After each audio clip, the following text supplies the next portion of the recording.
Recording and recording. What's up, guys? This is Handikillcam, and we are coming at you live. And if you're feeling the vibe, hit the like button and subscribe. And today is episode 2 of the Original Gamers podcast. And I am Handikillcam, and I'm with. OGkrunksta. And today we are going to discuss some various things. Of course, we are going to talk a little bit about the Call of Duty release, which is tonight at midnight. And then we're also going to discuss some stuff about tournament play and whatever else just comes upon our mind with gaming. I know there's a lot of things that are on our mind today. So, Mr. OG, how was your week? That was pretty good, man. I actually joined a role-playing group this past Saturday, something I haven't done in a while, and basically it's called Pathfinder, and for those who don't know what that is, it's just a modern-day Dungeons and Dragons, but basically it's mainly fun because of the group that I'm with, like a lot of people I'm comfortable with, and the people I just met are really cool too. And I had a lot more fun than I thought I would. So I'm definitely going to be doing that every Saturday evening at this place called Night Watch Games. It's actually a place that just opened up earlier this year, and so shout outs to them. Yeah, shout out. They have a really, really good setup. There's a lot of space. It kind of looks like an old school tavern kind of a thing, like a Scottish pub or something. I'm not really sure exactly how to explain that, but it's really nice. You have to come check it out. And basically, if you're into like trading card games and board games like miniatures and stuff like that, that's a good place to chill. They got lots of tables and chairs, so you can chill and have a good time. do they do console gaming too, or is it just tabletop games? I think everything is tabletop. I haven't seen nothing as far as console, but I haven't explored the entire story yet either. So when I Mm. go this Saturday, I'll explore and see if they have anything video game wise. But I didn't see it when I first came in, so I'll try again Saturday. And I'll give you an update. That's cool. That's cool. I've noticed that like a lot of like the old gaming places like that, or like authentic gaming places like that are just tabletop games. I noticed a lot of them carry Wii U's, which is kind of ironic. And the main game that they're playing on the Wii U, of course, is Smash Brothers Melee. I don't know if it's called Smash Brothers Melee on the Wii U, but that's just what I remember that as. But I think it's Brawl actually, is isn't it it? Brawl? Yeah, yeah. Melee was in '64, I thought. I don't know. I just know that because when my wife had her Super Nintendo, well, she borrowed it from her father-in-law, and so we went and like on a search and we bought like all these like old school games. Like we bought Super Mario All Stars, I think, for like $40, and which in my opinion is a lot of money, but apparently what people are telling me I got a good deal on it. But it was in It's a it's collector's item, so that makes sense. I've actually seen that game go for 60 at certain places, so yeah, I believe that. I Yeah, do. it's in mint condition. Like it's like it looks brand new. The only thing that it didn't come with was the box. But and sadly enough, my wife went and bought all these games, and then my father-in-law's Nintendo doesn't work. So that was pretty sad. Oh, boo. Yeah. So and it would suck because I don't know. Like the place that you're describing sounds like the place that we went to, but I'm not sure. I don't remember the name, but like now that I think about it, it reminded me of a tavern. And you said it's been out for what, a year or two? I'd say less than a year. Like, according to my friend, he said they just opened earlier this year in Uh, 2016, oh, so it's okay. a fairly new business. I don't know. My wife says I'm bad on timing, so I Well, there can't. are a lot of places that sell games around here, too. I mean, we got the Bpad, which we have in the forum now. I don't know if you've seen that or not. No, I haven't. I Uh, haven't. Yeah, I actually talked to the owner like a few months back. This was right before San Japan had hit, and he was telling me about how they operate in lots of different places. They have like one in New Braunfels, which most people know about. The one in the Forum was somebody new, and then they have some in different states, and then most of the locations are in Texas. So I guess Texas is really big on D-pad, which is a cool place if you're looking for. Classic games, like, or if you're looking for anything old school, they pretty much got it, with the exception of certain collector games because Again, those games are hard to find. But other than that, if you want to find anything just fun, classic that's easy to get, they got it from like Atari all the way up to the newer system. So it's a good place to check out. It's actually right across the street, right across 35. If you know where Chipotle and Chili's is all and all that is, Yeah, yeah. basically just straight across 35 and you'll hit it. It's right there. It's a really cool place. They got some cool shirts and merchandise and things to look up. I might go back there in a few weeks and maybe buy a shirt or something. It's a really cool place to shout out. So shout out to Bpad as well. But yeah, they sell classic games. Also, Heroes and Fantasies. They also sell classic games as well, which is on Pat Mhm. Booker Road. So that's shout outs to Heroes and Fantasies as well. So if you have to find classic games, you can find them in a lot of places these days. These Yeah, days. yeah, definitely. You know, uh, she that's all she's about is classic games, which that's why she's happy I got the emulator on my Xbox, which ironically she Yeah. hasn't played it yet, but it's all good. I'm just steady like just adding games to my collection. But definitely I've noticed Texas is a big thing. Me and you are part of the same gaming group on Facebook called Gaming Gamer Central or Gaming Central, and they go to Texas a lot to get a lot of their old school games and a lot of That makes collections sense. I've noticed. So that actually goes hand in hand. Hmm. Let's see what's happened with me this week. Well, let's see. I had to in my other thing that I do. I'm over kids. I'm not gonna necessarily say exactly what I do. Just because I like to keep some of my life personal. Um, and we had to do a Hallelujah Fest, and some different changes have taken place. My director has what you call transferred to another location. So pretty Yeah. much it was me and my wife doing everything, and it was kind of like last minute as far as not the Hallelujah Fest, but what's going to be transpiring from now on. So I don't have a director, so that kind of makes things a little crazy and chaotic. But I know God's not going to give me something that I can't handle, so it's all good. And No, then you're the director. yeah, yeah. Now I'm the director and the overseer. So the way I like to do it is when it's like that, because it's been like that with me and my wife before. I like to make her my director, and then I'm just the overseer, since she has the leg power. Get it? But Right. yeah. So and then for Halloween, we took her to a place called my daughter to a place. Normally I don't celebrate Halloween. Normally it's not my thing, but Hmm. it's kind of hard to explain it to a 5-year-old child, especially when you adopt her at 5. And so she kind of Right. doesn't understand all that stuff. And in my opinion, it's not my place to tell a child that. They can learn that on their own as they grow up.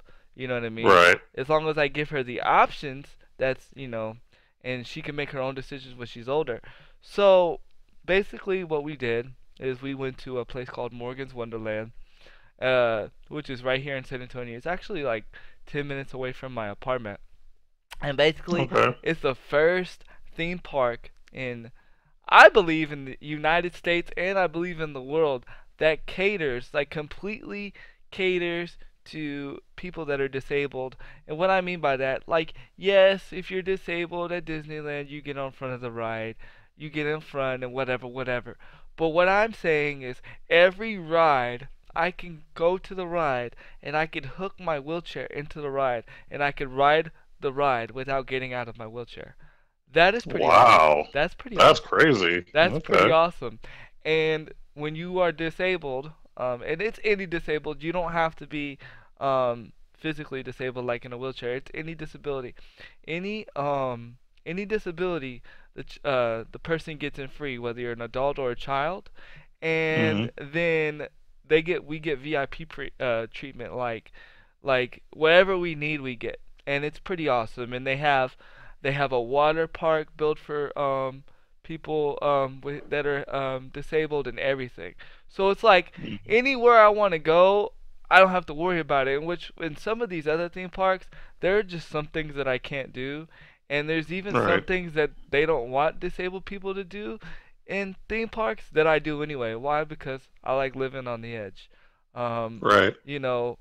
I could say this one time I was at Fiesta, Texas, and they said, well, you're in a wheelchair, you probably shouldn't get on this roller coaster. Well, I sure did get out of my wheelchair and got on the roller coaster. So Oh yeah. I don't like it when people tell me that I can't do something or I shouldn't do something. That automatically makes me want to do it. Um, Oh yeah. just 'cause I'm determined like that. So it was a pretty good time. It was fun. It was awesome. Um, you know, my daughter had a blast, and we're gonna That's continue awesome. going to that place just because she liked it more just because I can actually interact with her at the same time. So that's what made it more fun. It was like a father daughter type deal. So that was really cool.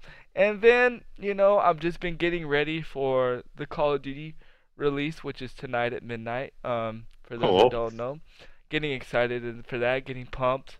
I don't know how I'm gonna pull it off, but I'm gonna try and stream until my daughter has to go to school in the morning. So we'll see how that goes. And Have fun. yeah, and then um what oh, I got an email from this company called Abel Gamers, which is a company or well a fun I guess a fundraiser, whatever. I don't know how you would explain it. An organization, I guess the best way to put it. But they help disabled gamers like that can't like game like blind people and like all different kinds of games like and gamer situations and if they have cancer, all this stuff. They help out all these people. And basically I reached out to them because I just recently learned about them.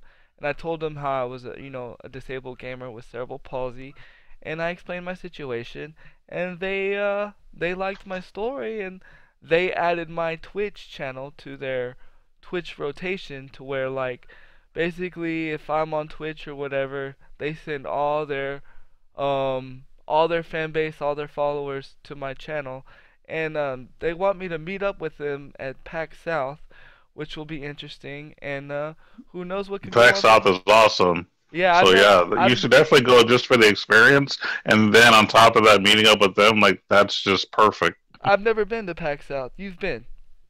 I haven't been, but I have friends that have been, and from what they've told me, that it's really really good. Well, they said the first year was questionable, but after the first year, they did fantastic. Mm, Just a lot of the people from Rooster Teeth were there, which are like I believe the creators of things like what you call it, Red versus Blue, and some of the stuff that Montione created. Rest in peace, because unfortunately he's passed away. I'll yes. never see the ending of Dead Fantasy. I'm so sad. But anyway, lots of like gaming celebrities, we'll call it, are there, and there's lots of demos going on. Lots of things you can buy, as far as collector items and shirts and figurines and games and whatnot. And just you get to meet all kinds of interesting people, play in tournaments, and just have a good old time. It's just like any other convention, but just with video gaming Right. specifically. Right. And I didn't I knew about PAX and I knew about PAX like in other states, but I didn't know we had one here until recently, like a It year just ago. started a few years ago. Like it's Okay. actually, I think it started 3 years ago, if I'm not Okay. mistaken. Okay. I could be wrong. Yeah. So it's fairly new in San Antonio. But yeah, PAX South is the newest PAX that they've started recently. I'm glad they have it, and I plan on going one day because that's actually on my bucket list is to actually enjoy a weekend's worth of PAX South. We should go. Let's go. Why not go? Let's I go. really, Let's go. yeah, that's not a bad idea. We'll figure out what the dates are and we'll make some plans. That's a good idea. I Um think it'll be a lot cheaper than the Royal Rumble. That's for that sure. that that's what that was the thing I was gonna discuss with you. Is that's the only thing that's crazy. It's like right around Royal Rumble time. It's January 27th, Okay. and I looked at the tickets for the packs. The 3-day weekend tickets are already sold out already. So we missed Right. out on the 3 days. So we would have to buy if we wanted to go both days. We'd have to buy the tickets individually. Um, and they're $35. Well, is it 35? Yeah, it's $35 a day, pretty much. So you're looking. It's still worth it, to It's be still worth perfectly it. Yeah, honest. yeah, it's still worth it. Definitely. And I would like to go with somebody that like appreciates games as much as me. Not that I'm saying I don't want to go with my wife, but my wife wouldn't understand what's going on, and yeah, Right, it's different. I know what you're saying. yeah, Yeah, but yeah. yeah, we should make plans for that. Because to be perfectly honest, like a bunch of us were talking about doing the Royal Rumble thing, but there's a lot less people that are. A lot of people are kind of bowing out on me now, which means that if I was to get like a box suite, it would cost way too much for the people we would have. So I may just X the whole Royal Rumble thing and just do PAX South instead. That'd be It'll be awesome. cheaper and probably a lot more fun. You Yeah, know what I mean? we could So, we could we could you do know, a YouTube shoot. I mean, we don't have like to do like a major shoot, but we can like make a YouTube video there while we're yeah, there of like that's not a bad idea. of our experiences of our experiences with PAX South, which would be That would be cool. awesome. That would really be awesome. I think that's a more submitted plan than the Royal Rumble. Cause I was kind of on the fence. I was like, do I want to go to PAX South or do I want to go to the Royal Rumble? It's all video games or wrestling. Video games or wrestling. And I was kind of on the fence. Yeah, and I'm not that big into wrestling anymore. Like the only thing that I even like about wrestling anymore is the Royal Rumble. Yeah. Like the stories are just not good. They're getting rid of all of their good talent.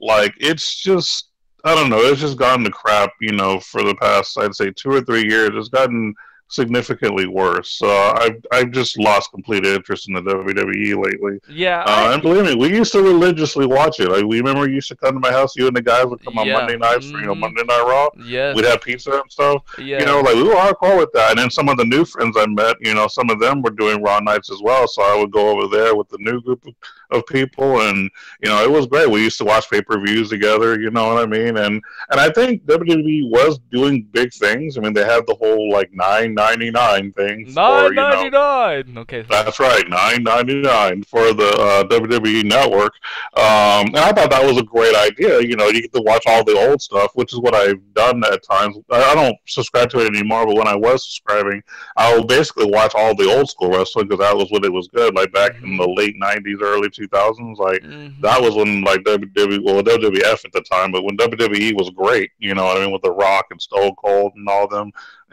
Rivalries with D-Generation X and all kinds of stuff. Like, that stuff was awesome. Yeah, Even though definitely. they tried to bring some of that stuff back now, but it's not the same. It really No, it's isn't. not. Like, It's really not. And the only reason why I was looking forward to go, and trust me, guys, this is not going to be a wrestling podcast. I promise.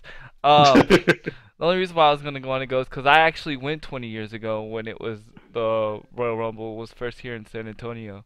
It was the first pay-per-view to ever come to San Antonio, and it was pretty amazing. I got to see Shawn Michaels face Psycho Sid for the belt, and then I got to see Stone Cold Steve Austin win the freaking Royal Rumble. So that was pretty epic. And back then, yeah. that's when Stone Cold was like just starting his rise.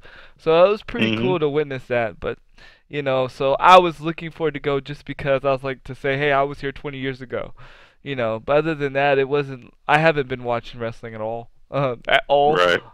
It's kind of boring to me. But speaking of 9.99, Uh-oh. this is kind of going backwards the way I wanted to do it, but it's okay. Um, for $9, PlayStation 3 owes you some money, Mr. OG. Um, Owes me money. yeah, owes I you. could use it. You can use the $9. Well, I apparently, could. there was a way for you to download. There was an update where you can download Linux onto your system, which Linux is like a computer operating system, kind of like Windows, kind of like um, it's kind of like I don't know. To be honest, I'm lying with you if I knew exactly like what the program was, but I know it's an operating Hmm. system. I've never used Linux before, but it's something like Windows, but it's like something that's trying to compete with Windows. But anyways, so if you had of course you had to update because everybody does the updates. So apparently they've realized that this update messes up your PS3s or whatever. And basically if you just had your PS3, basically if you just own a PS3, they owe you $9. But if you've actually put Linux on your PS3, they owe you $55. Which Oh, wow. yeah, it's kind of awesome. Um, I don't think I've ever put the Linux on my PS3, but I mean, I've had my PS3 for at least maybe 8 years. I might be wrong, but give or take a year. Yeah, they Um, owe you $9. All right, I'll have to look into that and get some money because Uh, that's Chinese food right there. that's Chinese food. That's your subscription to WWE Network. Um, if you decide to have a free month, 1 month, Hmm. you can watch you can watch the Royal Rumble for free that month. That's true. That's one way to But the look at best it. thing in my house, which is at home. Yeah, and the snacks are free. Well, kind of. That's true. Well, I mean, I And had to go buy the stats, but it would be a lot cheaper than going it'd be a to. lot cheaper, yeah. Yeah. Yeah. It'd be a lot cheaper. You don't have to wait in line for the bathroom. Um, Mm-mm. so there you go. And then some other things. Well, speaking of, since we're on wrestling, the WWE 2K17 is out, and I know you're gonna ask, you're gonna say, do I still play these games? Yep. Yes, I do. Um, and it's because I keep waiting for the SmackDown 2 to come out, the SmackDown 2 of the Xbox version. And it's never That gonna would be come out. awesome. That would be But no, it's awesome. never going to It's happen. never gonna happen. And I keep wishfully A thinking man can dream. It's okay. A a man can man could dream. dream. A man could dream, and as long as these games keep doing crappy, I get to get them for free, because basically I've gotten WW 2K16 for free, and then I've gotten WW 2K15 for like maybe $10. So keep sucking, games, because I'll buy you if you're cheap or if you're free. Speaking of sucky games, and this is something that I've added to our list, because for those that don't know, we originally recorded this episode a few days ago, but for some reason we had technical difficulties, so we're re-recording this episode now. Um, Titanfall 2. Titanfall 2, of course, is a first-person shooter. Um, Right. but you basically, if you do good, you basically get this buddy, and he's like a robot, and you step in. It's a mech. It's something that they Okay. stolen from Japanese stuff. Um, and you basically get to run around and have mech wars and kill each other. Well, we are on the second series, and now mind you, this game is made by EA. It's in the game. We're going to be talking a Of lot about course. EA in this episode, so be prepared. And this is just more that just got added. So the game just got released, and it's already went down half in sales. Um, Already, like, it's not like the game is doing terrible. Like, the game is Which like, is kind of a surprise because I was actually watching an episode of a Game Informer show, which is the what I actually watch to keep up with the latest in gaming. So shout outs to Game Informer show. yeah, Game Informer Um, still rocks. I think one of the guys did a review on it. It actually got a good review. I think it gave either a 9 or a 9.5 or something like that. But it actually got a good review. So I'm surprised that it's doing so terrible on sales. Well, here's the thing, and here's where EA messed up. Okay. See, Battlefield 1 is also EA. So basically what happened is, I don't know if you know, but Battlefield 1 just got released, what was it, 2 weeks ago? Okay. And then now Titanfall 2 just got released like last week. So So they're competing with themselves. basically, but the guy tried to sit there and say, well, you see, we tried to meet the meanings of like different type of gamers. So in case you like the realistic shooters, you have Battlefield 1. But if you like your futuristic Call of Duty type of shooters, I'm paraphrasing, he didn't say Call of Duty type of shooters, because Titanfall is nowhere like Call of Duty. Um, Hmm. he said, then you have this game. Well, I'm here to tell you, EA, you made a mistake. You don't make people choose, because what we're in an age right now that people just look at games for graphics, and I'm here to tell you, Battlefield 1 has the best graphics in a freaking first person shooter out there. But I'm not a graphics person, so I'm not buying that game. I Hmm. don't like the game at all. Um, it's in my opinion, I like Call of Duty over both of them. Um, and it might be favoritism because I love Call of Duty, but Right. that's just my opinion. But this is the reason why Titanfall is doing poorly. It's because people are saying, well, I'd rather have Battlefield 1. So they're getting Battlefield 1 instead. I'd like to say that people are getting Call of Duty Infinite Warfare, but a lot of people aren't. So it's actually Battlefield 1. But Hmm. with that said, though, their Call of Duty Infinite Warfare has started to get a more positive return. Oh, really? I've actually, and I'm actually part of two groups on Facebook. Two gaming groups, which is the Xbox One gaming group and the Gaming Central. And there's still a lot of people in Gaming Central excited for Infinite Warfare, and there's still a lot of people in Xbox One group that are excited for Infinite Warfare. Even though that's where I got both of my hate, much of my hate from was over there because I Hmm. was the one that was firstly excited and people bashed on me so hard. But it's Oh, okay. yeah. I didn't let it crack on me.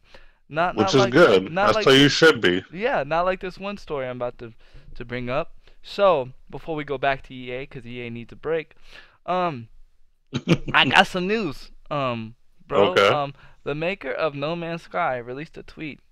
I believe it was sometime this week. That No Man's Sky was a mistake.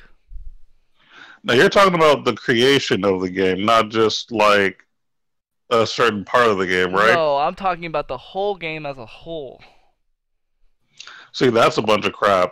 If you're going to be an independent gamer and you're going to spend all this time, the money, basically your life dedicated to a game, you shouldn't turn around after people give you a bunch of hate and say, you know what, it was a mistake. No, you need to own up to it and say, you know what, this is my game. If you like it, cool. If not, play something else, but at least be happy with the people who actually enjoy and appreciate the game for what it is. Yeah, definitely.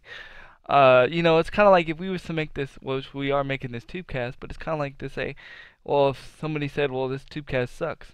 Well, if you think it sucks, then you don't have to watch it. I'm not going to stop my tubecast.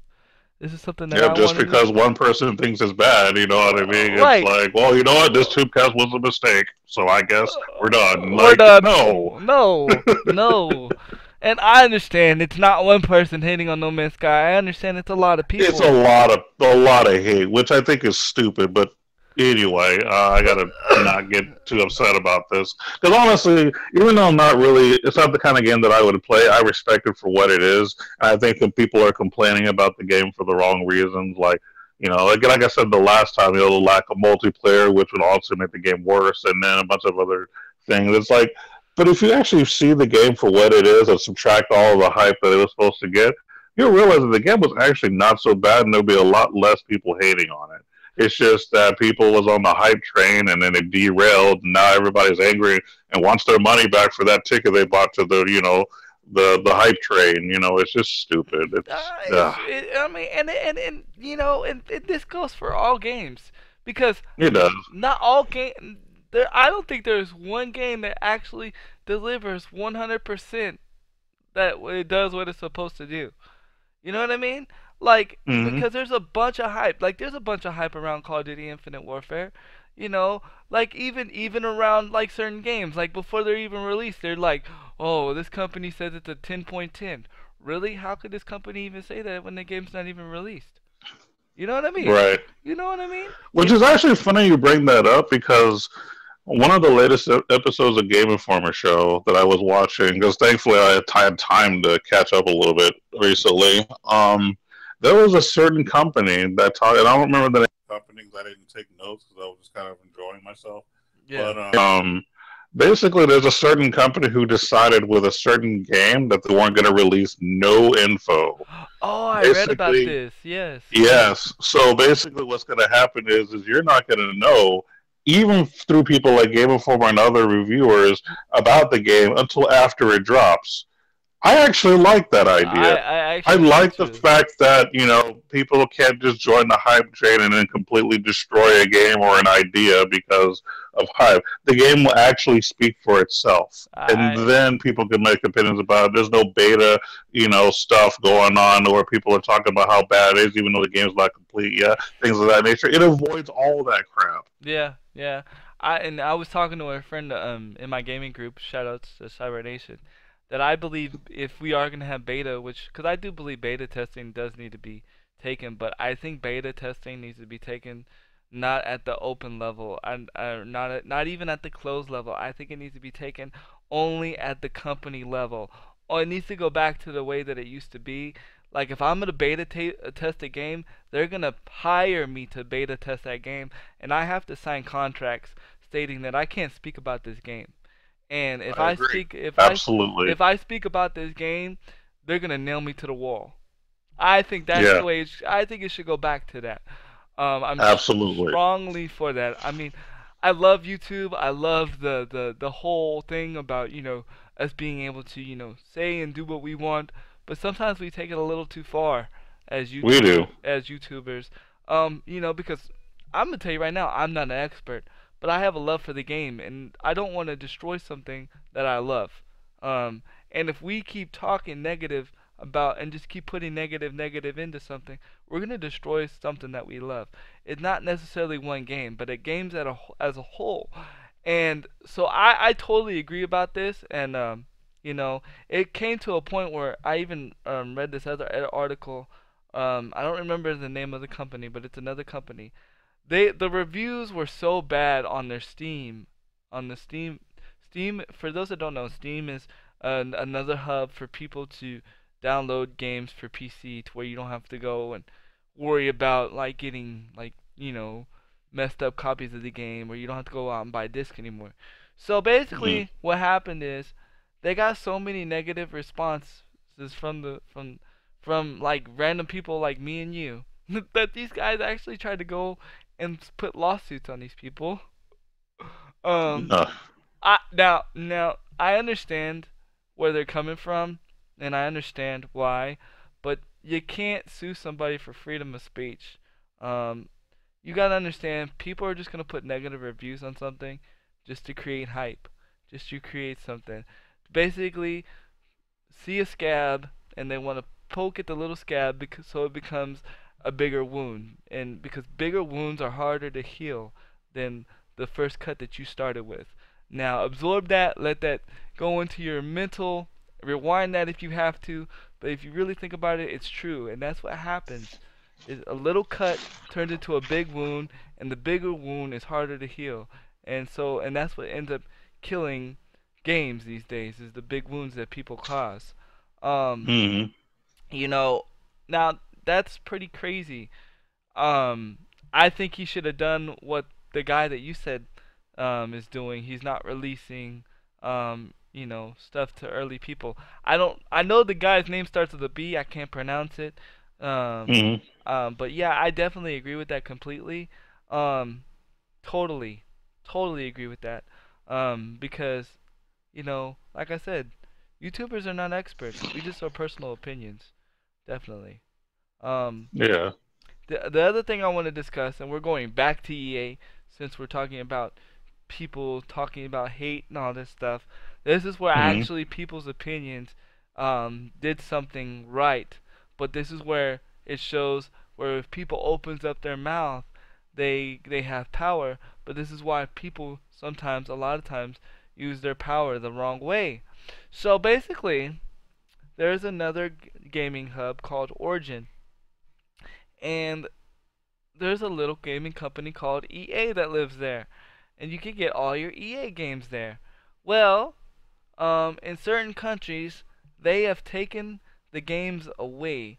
What I mean is that if you've downloaded a game, say for instance, I go and downloaded Battlefield 1. I just spent $90 on Battlefield 1, and I bought it digitally. Well, because of certain treaties or certain trades or something going on in the U.S. and with other countries, I think this country was like a real far country, like somewhere in Dubai or something like that. I don't know. Um, I'll look it up and I'll put it in the description. But basically, what happened is they decided to take away the games from people that downloaded the game. So basically, you spent all these money on these games, and they said, okay, well, since we're breaching a treaty, we got to take these games back, and we're not giving you your money back. See, that's a bunch of crap. That's a bunch of crap. But You better give me my money back. No, I'll yell. Mm-mm. I'll yell, So Don't make me basically, get loud. don't make me get crunk. You're gonna make OG Yep. get the crunksta. Don't want to make him get the Mm-mm. crunksta. So basically, what happened is a bunch of people ranted on Twitter, and a bunch of people, emailed the company. Basically, what happened is like they're, I mean, they're fixing it. I don't know if they've fully resolved it, but they are fixing it. But the sad thing about it is that they didn't see it was a problem until people started complaining. That's Right. that's a problem, and that's where we That's get. just the gaming company trying to be greedy. That's what that is. Well, thank you, They were EA. thinking, well, not enough people are going to be upset, so we'll just see how much we can pocket. And if they complain, then we'll give them some money. But if they'll say nothing, we'll just keep it to ourselves. And here's something that I want to discuss with you guys that are on EA Access, and I'm talking to myself because I'm on EA Access. I don't know if you know what EA Access is, OG. Do you know what I EA have Access? no idea. Okay, so basically, this is where EA was smart, but here's where it gets crazy. So EA Access, you pay $30 a year, which I've paid $30 a year, and you get to basically you get all their vault titles for free. So basically they add all their vault titles. So like they keep adding titles to the vault. So basically, like for instance, since Titanfall 2 is doing crappy, eventually Titanfall 2 will be in the vault and I get to play it for free. I get to have it for Uh, free. But now, if something like that happens to us that happened in the other country, guess what's gonna happen? They're gonna take the game back away from me. But now you're gonna say, well, you got the game for free. Yes, but no, because I'm paying to get free access to that game. So, okay. you know what I mean? So if they So want you're still to, paying for it in a way, yeah. in a way, I'm paying $30 a year, but it's kind of like a lease program, I guess, in a sense. Yeah. You know, but that's the thing though. People get mad about the power that gamers have about talking mess, but at the same time, we're the ones that give them that. I mean, the gaming companies are the one that give them that power because we say, well, if they complain and excuse my language, I'm gonna say this: if you complain and you bitch about it enough, you get your way. Pretty And much. and this goes into my next story that I'm adding. Um, that so already Call of Duty Infinite Warfare is not even out for Xbox One. It's kind of out for PS4, and they've already released a patch, um, fixing the things that people have been complaining about already. So Hmm. I don't know what the game's gonna be like when I play it at midnight tonight. So Okay, it might be a completely different it beast. might be a completely different beast. I know from what I've been watching and what I've been seeing from PS4 users, they took away the quick scoping. So quick scoping Okay. is gone. And and I understand. I'm not mad about that. But like I said, that's what made Call of Duty famous. That's what made Call of Duty like big the way that it was. That's why you have your phase. That's why you have your optic. This is why you have your pro circuit. But I mean, it is what it is. We'll see what it's like when I go stream tonight at midnight. Be sure to check that out. Anybody who's listening, well, actually, probably by the time this episode is released, you won't. It will be past midnight, and you won't see this stream. All right. But yeah. So I don't know, man. What are your thoughts? Well, I think that I guess we're gonna go with the Call of Duty thing. I think that it's going. I think first and foremost, good luck on the stream because if you're going to be streaming basically all night long until the morning, my hats off to you. I've seen people do that before, and it's always cool, and it will definitely get you exposure. So I hope that you end up having fun. I hope that the people watching will also have fun. Thank you. Thank you. Um, yep. I think that the EA thing that you were talking about, that's $30 a year. Is that what it's an annual subscription, Yeah, it's an right? annual subscription. Yeah. That's actually a pretty cool deal. If I was really into, those kind of games for the most part, I would definitely be investing money in that. And you get all the Maddens for free too, just so you know. I forgot to mention that. Yeah, which I'm kind of at that point right now with Madden, kind of how I feel with wrestling too. I feel like when you've played one, you've played them all, which is why I'm just not interested anymore. Yeah. So that's kind of what that is. Right now, most of my interest in terms of gaming lies in mobile and classic gaming, and with a very few new games. Like the only new games I'm probably going to invest in for me personally would be like Final Fantasy 15 and any other decent RPG that might come out on PS4 in the future when I do start purchasing one. Right. But that's going to be in the future because I get my money right first. But Get my money right. Okay, sorry, I had to do it. pretty much, no, you're good. But yeah, I mean, so yeah, the EA thing I think is a great idea. You know, if you're into those games, it's worth the $30 a year, which is not much to It's pay really for a not. year It's not. to get a bunch of games and other perks. You know, I think that's a great idea. So good job, EA. You did something right. So that's cool. Yeah. Mm. You weren't completely hating on EA. I mean, every company has its ups and downs, and this is an up, so that's a good thing. I like positivity. Yeah, you know me. I like kind of trying to like mix it up. A little Mm-hmm. bit. Uh, it's all about being competitive. And that's where EA is trying to do is they're being competitive. And Speaking of being competitive, I there we kind of go. want to There you drop go. this off real quick.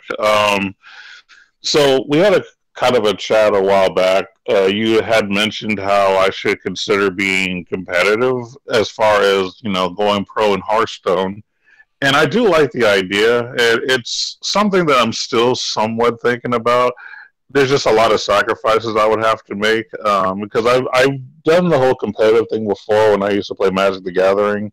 I mean, it was a lot of money spent, a lot of time practicing, a lot of my life being dedicated to the game. I mean, I still had a job and everything, but there would be a lot of times where I would have to sell my anime collection and my old video game collections just so I can afford to pay to stay in these hotels and pay for gas or whatever to get to drive to Dallas or Houston or whatever to participate in these tournaments just to come home empty-handed like that. And even though we practiced almost daily, we put some of our personal lives on hold just to try to make Mhm. something, and still came out with nothing.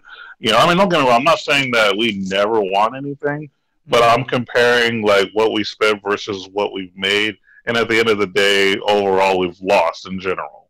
Right. Like in local tournaments, we dominated. We would go to like a Friday night Magic. Me and my crew would be top eight all the time Right. in our prime. And then there were some other, little tournaments here and there that are qualifying events. Like we went to a couple of Grand Prix trials. And I think, as a matter of fact, the last trial for Grand Prix that I went to was during the very first Comic Con that San Antonio had. Oh And wow.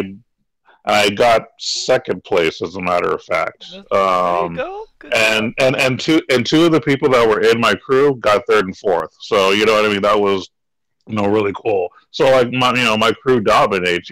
But the problem is when it comes to the big events like the Grand Prix and the Pro Tours, we just got scrubbed out. Like we didn't go 0-2 drop or anything. I mean, we had good win percentage, but a Mhm. lot of times we were always one game away from going to day two and winning money, and Mhm. that's where it counted. And it was just disappointing because we put all this time and effort and testing and doing research because it does take a lot to be competitive, and not even just in Magic the Gathering, even in video games. For example, League of Legends is a big thing too, and there are a lot of people who live together and practice all the time so they can play competitively.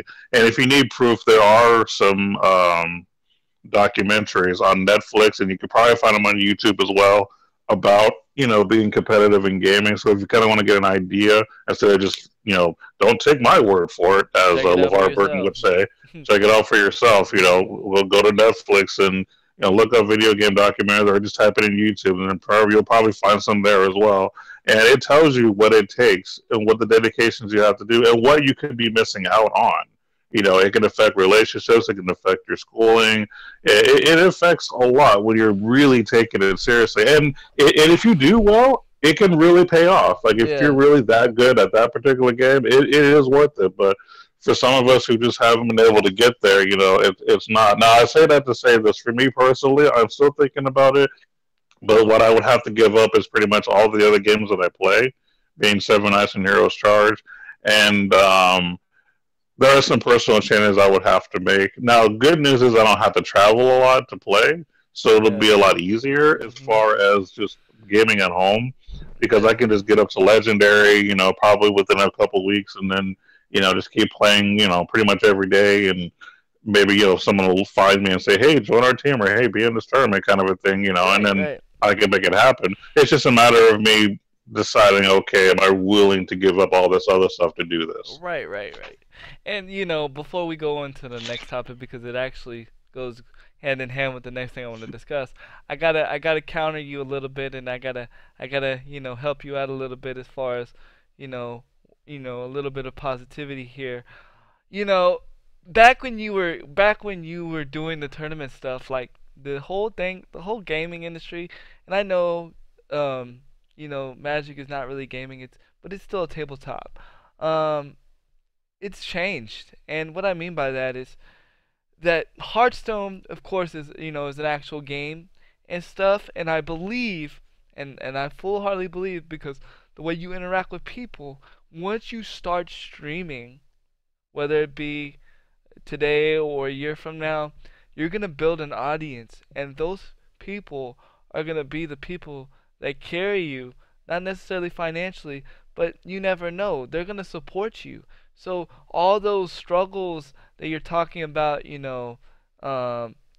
having to pay to get certain places and so forth, eventually it's gonna pay for itself. That's why how a lot of people, get to these events like PAX South and all these other tournaments is that people believe into the person that is streaming and doing these things, that they're willing to say, you know what, we believe in you, here you go, or we're gonna help you out this way, or like you said, once you become part of our team, or this team wants to sponsor you, or this, so forth and so forth. You know what I mean? So as long as you just stay persistent, you don't have to go gun ho right away, but just gradually start and you'll get there. Like I know a competitive um um freaking a Hearthstone player that's like in his 40s. 40s. You know what I mean? So Oh yeah, you just gotta go and you gotta take it and just and just be willing to understand a lot of changes happened, and a lot of things that may seem harder are actually a lot easier now. Because of right, where the gaming industry is taking forward as far as streaming. This is why in my opinion, streaming is so important because you have people that believe in you and want to help you succeed, and that's right. something good. Now, speaking of League of Legends, well, I'll let you counter what you want to say with what I just said before I go into the next. Well, I mean, pretty much you hit the head on the nail. I mean, you pretty much set the stage. I mean, in all reality, it's just a matter of me putting myself out there and making things happen. Now, as far as streaming, it will be a while because I don't have the equipment yet.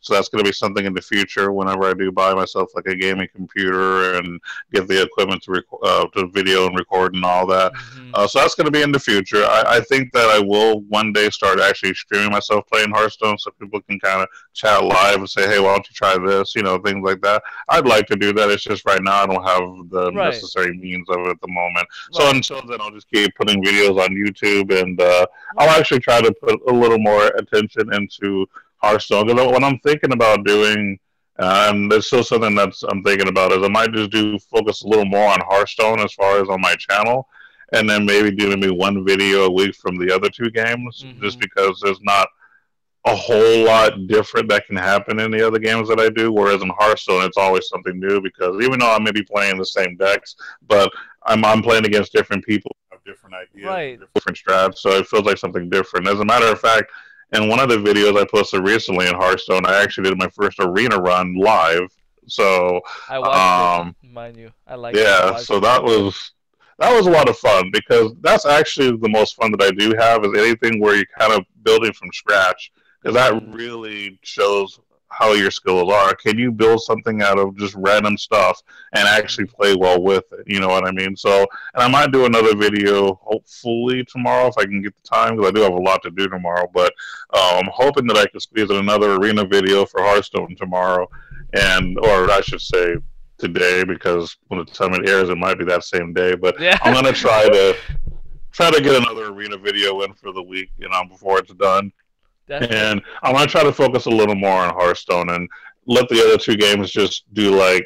I'm not gonna completely get rid of them, but I'm just gonna do a little bit less on them because there's a little less content really that I can put on them anyway. Right, right, right. And I can compare to that. I mean, I'm doing my football fantasy videos, and I love doing the football fantasy, don't get me wrong, but I'm kind of excited for the season to end because once that series gets out of the way, then I could focus on like actual gaming stuff that I want to do.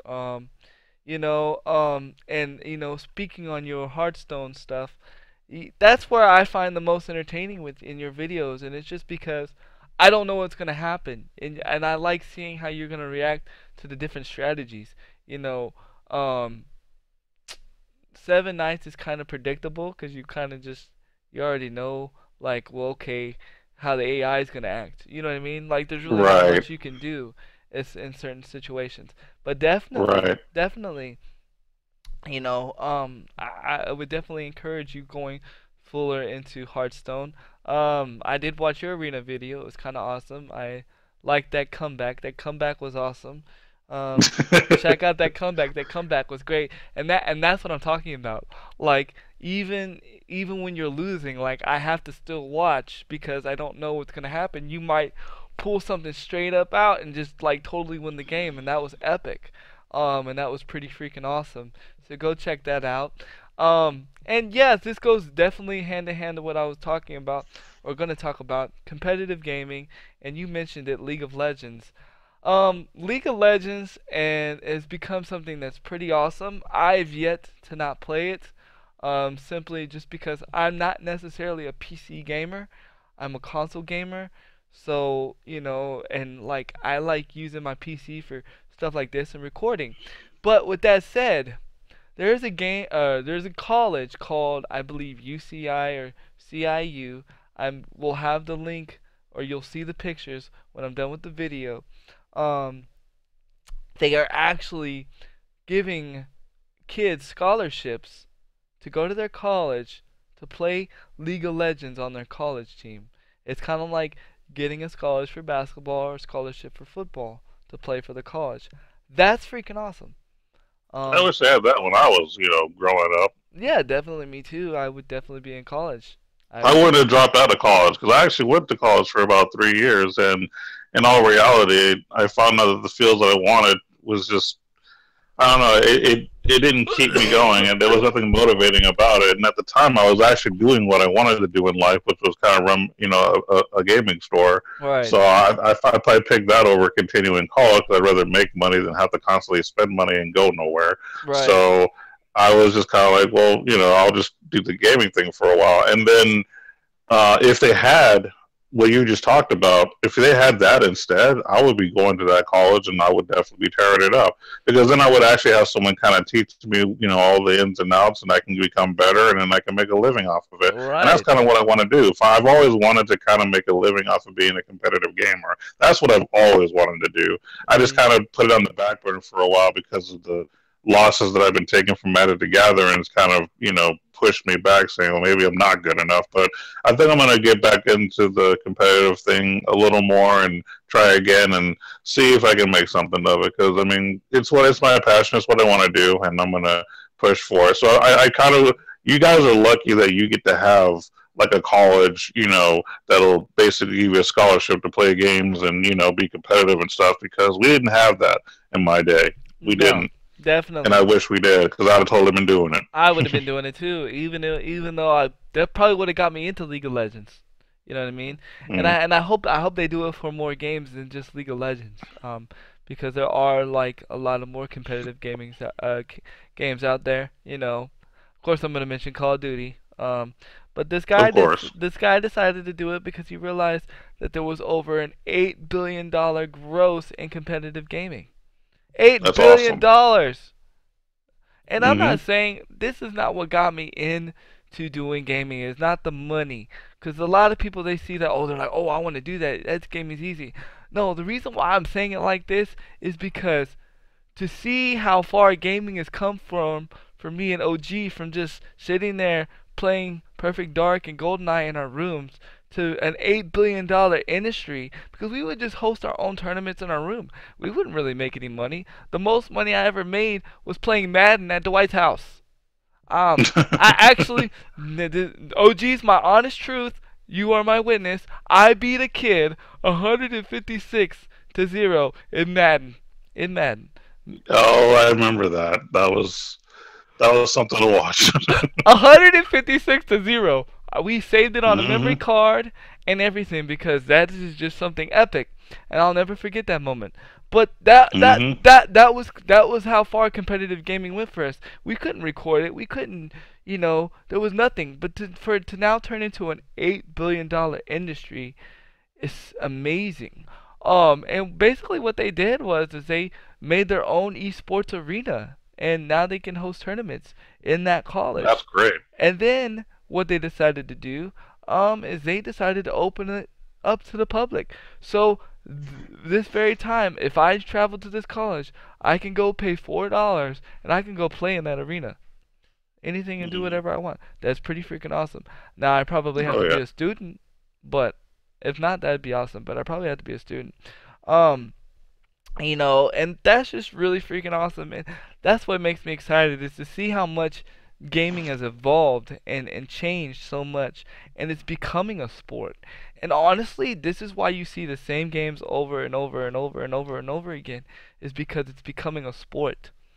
Um, you Hmm. know, this is why football doesn't change much, but you see the same things over and over again. But it's a competitive sport. It's something that people love. And Yep. speaking of tournaments, and I guess it was kind of good that we're ending it on a competitive topic, because I see the time; it's 12 o'clock. Um, I know I mentioned the Windows 10 update, the created update in the last episode, and you're gonna sit there and say, well, you already talked about Beam. Well, yeah, you're right, but there was one thing that I forgot to talk about, and that was the tournaments.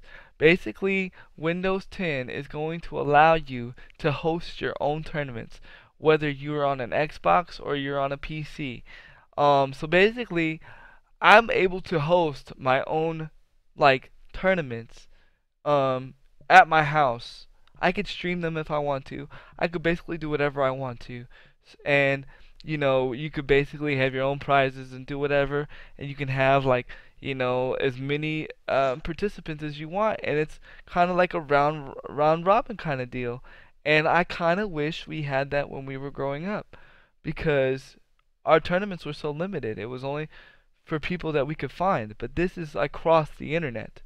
And Yeah, that's really cool. I think that's pretty cool. And it's not just limited to one game.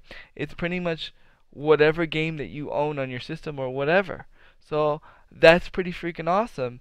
And I'm looking forward to it because not only for myself, but I think this would be a great thing for the OG Tubecast because I think it'd be cool eventually down the line to host our own tournaments. And I think that would be pretty cool.